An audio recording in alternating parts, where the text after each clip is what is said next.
الصلاة والسلام عليك يا حبيب الله.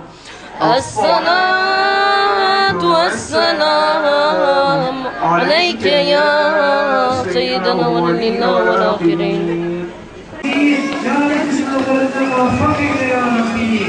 Allah'ın nasıl biliyorlarsa, Allah'tan nasıl verirlerse, bütün konuşma dilleri nasıl rahatsa, yarınki sınavlarında o kadar